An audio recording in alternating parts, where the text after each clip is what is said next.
নমস্কার and welcome back to CA Bangla. আজকের ভিডিওতে ভারতের বাণিজ্য নিয়ে একটি খুবই ভালো খবর এসেছে। ভারতের এক্সপোর্ট অর্থাৎ রপ্তানি একটি নতুন রেকর্ড করেছে। বিশেষ করে যখন গোটা বিশ্বের মধ্যে একটি অর্থনৈতিক অনিশ্চয়তা চলছে, তখন ভারতের জন্য এরকম ধরনের একটা অর্জন খুবই গুরুত্বপূর্ণ। আমরা দেখতে পাচ্ছি যে ভারতের এক্সপোর্ট 2024-25 সালে $820 বিলিয়ন পৌঁছে গেছে। আমরা এখানে জেনে নেবো যে কোন কোন জিনিস ভারত রপ্তানি করেছে এবং পণ্য ও পরিষেবায় কার অবদান কত, এবং ভারতের মধ্যে ট্রেড ডেফিসিট অর্থাৎ বাণিজ্য ঘাটতির অবস্থাটা কি। তাহলে চলুন শুরু করা যাক। আমাদের 2024-25 সালে ভারতের মোট এক্সপোর্ট হচ্ছে $820 বিলিয়ন, যা ভারতের ইতিহাসে প্রথমবার ঘটেছে। এটা 2024 সালের 1 এপ্রিল থেকে 2025 সালের 31 মার্চ পর্যন্ত। এই এক বছরে ভারতের রপ্তানি টোটাল 6% বৃদ্ধি পেয়েছে। এই $820 বিলিয়ন মধ্যে ভারতের রপ্তানি হচ্ছে গুড এবং সার্ভিস। গুডস রপ্তানি করেছে $395 বিলিয়ন এবং সার্ভিস রপ্তানি করেছে $425 বিলিয়ন। অর্থাৎ এখানে পণ্য রপ্তানিতে ভারতের টোটাল গ্রোথ হয়েছে 3% গত বছরের তুলনায়, এবং সার্ভিস সেক্টরে ভারতের গ্রোথ হয়েছে টোটাল 9%। তাহলে ভারত এখানে প্রধান রপ্তানিগুলো কি কি করছে? ভারতের পণ্যের ক্ষেত্রে প্রধান রপ্তানিগুলো জিনিসগুলো হচ্ছে ইঞ্জিনিয়ারিং গুডস, দ্বিতীয়ত হচ্ছে petroleum product. Bharat petroleum product সব থেকে বেশি এক্সপোর্ট করে। ভারত বিভিন্ন দেশ থেকে ক্রুড অয়েলকে ইম্পোর্ট করে, এবং ভারতের মধ্যে সব থেকে বড় ক্রুড অয়েল রিফাইনারি আছে, সেটা হচ্ছে গুজরাটের জামনগরে, যেটা রিলায়েন্স কোম্পানির আন্ডারে আছে। ভারত বিভিন্ন দেশ থেকে ক্রুড অয়েলকে ইম্পোর্ট করে সেটাকে ভালোভাবে শোধন করে যেটা ইউরোপ, আমেরিকা সহ বিভিন্ন দেশে রপ্তানি করে। 3 নম্বর হচ্ছে ফার্মাসিউটিক্যাল প্রোডাক্ট, বিশেষতভাবে জেনেরিক ড্রাগকে ভারত বিশাল পরিমাণে রপ্তানি করে। 4 নম্বর হচ্ছে টেক্সটাইল এবং হচ্ছে কেমিক্যাল। ভারত যেখানে সব থেকে বেশি বিক্রি করে লাভ করতে পারে সেটা হচ্ছে ইউএসএ। ভারত এখানে সব থেকে বেশি ট্রেড সারপ্লাস জয় করে। দ্বিতীয়ত ভারতের রপ্তানি করার উদ্দেশ্য হচ্ছে UAE, Netherland, China, Singapore, UK. এছাড়া আরো অনেক দেশ আছে। এবার আসা যাক আমাদের পরিষেবা অর্থাৎ সার্ভিসের ক্ষেত্রে আমাদের মোস্ট ইম্পর্টেন্ট সেক্টর হচ্ছে আইটি সেক্টর অর্থাৎ সফটওয়্যার সার্ভিস, যেমন ইনফোসিস, টিসিএস, উইপ্রোর মতো কোম্পানিগুলো, এবং আমাদের ভারতের কনসাল্টিং কোম্পানি, লিগ্যাল সার্ভিস, এবং হচ্ছে সব থেকে ইম্পর্টেন্ট হচ্ছে ট্রাভেল অ্যান্ড ট্যুরিজম। কারণ হচ্ছে বিদেশি নাগরিকরা ভারতের মধ্যে এসে খরচা করে, আর এটাকেও ভারতের রপ্তানি হিসেবে ধরা হয়। তাহলে আমরা দেখলাম যে ভারত টোটাল রপ্তানি করেছে $820 বিলিয়ন। এবার আমরা দেখছি ভারতের আমদানি কত। কিন্তু ভারতের আমদানি হচ্ছে টোটাল $920 বিলিয়ন। অর্থাৎ ভারত যেটা রপ্তানি করেছে তার থেকে বেশি আমদানি করেছে। এখানে আমরা দেখতে পাচ্ছি যে টোটাল $100 বিলিয়ন একটা ডেফিসিট দেখা যাচ্ছে। অর্থাৎ আপনি যদি দিনে 800 টাকা ইনকাম করেন এবং আমরা যদি খরচা 900 টাকা হয়, তাহলে আপনি কি করবেন? অর্থাৎ তাহলে আপনাকে লোন নিতে হবে বা আপনাকে অন্য কিছু করতে হবে। তাহলে ভারত এই ট্রেড সারপ্লাসকে কমানোর জন্য কি করছে? আমরা যদি ডাটা হিসেবে দেখি, আমরা দেখবো যে 2020 থেকে 2021 সালে আমাদের এই ট্রেড সারপ্লাসের পরিমাণ ছিল $150 বিলিয়ন, এবং সেটা 2021-22-এ $192 বিলিয়ন হয়েছে, এবং 2022-23-এ $122 বিলিয়ন, 2023-24-এ $144 বিলিয়ন, এবং 2024-25-এ $100 বিলিয়ন পৌঁছে গেছে। আমরা দেখছি যে আস্তে আস্তে এটা কমছে, এবং ভারতের টার্গেট আছে 2030 সালের মধ্যে ট্রেড ডেফিসিটকে জিরো করা, যাতে ভারত ট্রেড সারপ্লাস এনজয় করতে পারে। অর্থাৎ আমদানি কম করবে এবং রপ্তানি বেশি করবে, সেখানে ভারতের গ্রোথ সব থেকে বেশি হবে। কিন্তু ভারত যে এত রপ্তানি করেছে, এই রপ্তানি কিন্তু এত সহজ ছিল না। ভারতকে বেশ কিছু ক্রিটিক্যাল সিচুয়েশন ফেস করতে হয়েছিল। যেমন আমরা দেখছিলাম যে কয়েক মাস আগে রেড সিতে ক্রাইসিস দেখা যাচ্ছিল। অর্থাৎ কোনো যখন শিপ ওই রেড সির মধ্যে দিয়ে যাচ্ছিল, তখন ইহুদি রিবেলসরা আক্রমণ করে ওই জাহাজটাকে কবজা করে নিচ্ছিল। দ্বিতীয়ত হচ্ছে ইসরায়েল হামাস সংঘর্ষ। এই ইসরায়েল হামাস সংঘর্ষের ফলে গোটা মিডিল ইস্টের মধ্যে ট্রেড ব্যাহত হয়ে যাচ্ছে। তৃতীয়ত হচ্ছে রাশিয়া ইউক্রেন যুদ্ধ। গত কয়েক বছর ধরে চলে আসছে এই রাশিয়া ইউক্রেন যুদ্ধ, এবং বর্তমানে এখনো চলছে, যার ফলে এই সরবরাহ চেনের সমস্যা সৃষ্টি হচ্ছে। 4 নম্বর হচ্ছে উচ্চ সুদের হার। এইসব ক্রাইসিসের ফলে দেখা যাচ্ছে যে ইউরোপ এবং আমেরিকার মধ্যে ইনফ্লেশন বাড়ছে এবং ডিমান্ড কম হয়ে যাচ্ছে। 5 নম্বর হচ্ছে চীনের মধ্যে স্লো ডাউন, যার ফলে ভারতের কাঁচামাল আমদানি ক্ষেত্রে বেশ বাধাগ্রস্ত হতে হচ্ছিল। আমাদের ভারত ফাইনাল প্রোডাক্টকে বেশি রপ্তানি করে, মানে আমাদের ভারতের মধ্যে কাঁচামালের অভাব বেশি, তাই ভারত ম্যাক্সিমাম কাঁচামাল বিভিন্ন দেশ থেকে আমদানি করে, আর বেশিরভাগটাই ডিপেন্ডেন্ট থাকে চীনের উপরে।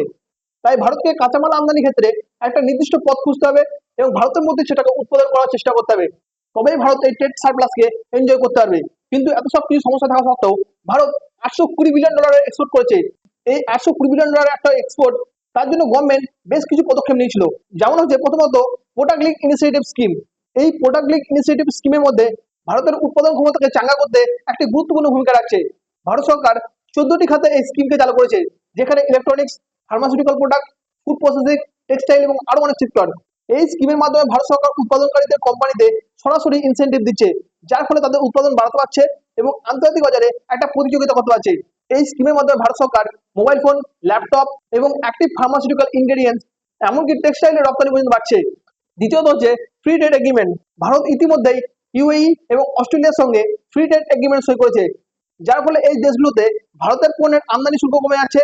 ফলে ভারতীয় রপ্তানিকারীরা আরো প্রতিযোগিতামূলক দাম দিতে পারছে। ভারত কিন্তু বর্তমানে ইউরোপিয়ান ইউনিয়ন, কানাডা এবং যুক্তরাষ্ট্র সঙ্গেও এই ফ্রি ট্রেড এগ্রিমেন্ট সম্বন্ধে কথা বলছে। যদি এই চুক্তিটা সফল হয় তাহলে ভারতের রপ্তানি বাজারে একটা নতুন দিক খুলে যাবে। 3 নম্বর হচ্ছে লজিস্টিক অ্যান্ড ইনফ্রাস্ট্রাকচার উন্নয়ন। ভারতের রপ্তানি বৃদ্ধির আরেকটি বড় চাবিকাঠি হচ্ছে এই লজিস্টিক খাত।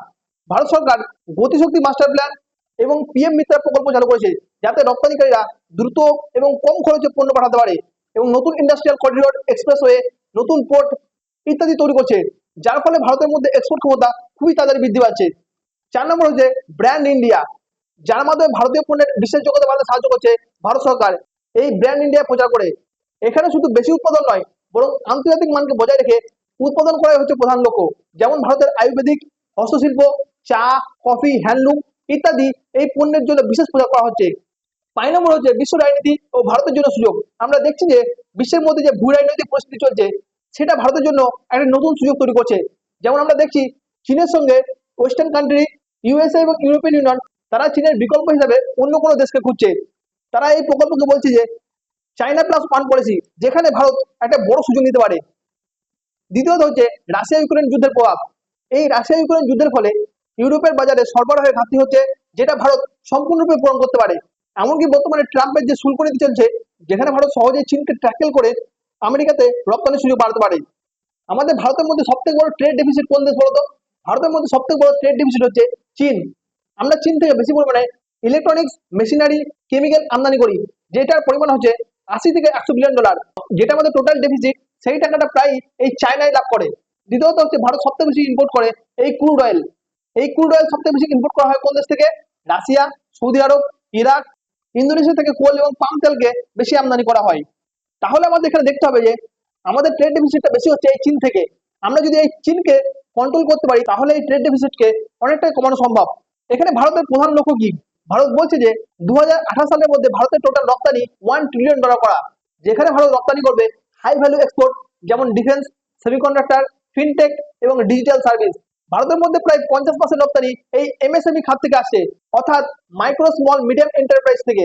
যদি ভারতের এই সেক্টরটাকে শক্তিশালী করা হয় তাহলে ভারতের রপ্তানি আরো বৃদ্ধি পাবে। তাহলে ভারতকে আমাদের কি কি করতে হবে?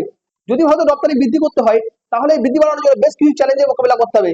এই মোকাবিলাগুলো কি কি? প্রথমত হচ্ছে পণ্যের মান অর্থাৎ কোয়ালিটিকে ইন্টারন্যাশনাল সার্টিফিকেশন অনুসারে তৈরি করতে হবে। দ্বিতীয়ত হচ্ছে রপ্তানি প্রক্রিয়াকে সহজ করতে হবে এবং সেটাকে ডিজিটালাইজ করতে হবে। 3 নম্বর হচ্ছে রপ্তানিকারকদের জন্য আরো সহজে ফিনান্সিং ব্যবস্থা করা। 4 নম্বর হচ্ছে প্রযুক্তি বাড়ানো। যেমন এখন বর্তমানে এআই, অটোমেশন এবং ডাটা অ্যানালিটিক্স চলে এসেছে, এটার মাধ্যমে ভারতের প্রযুক্তিকে আরো উন্নত করতে হবে।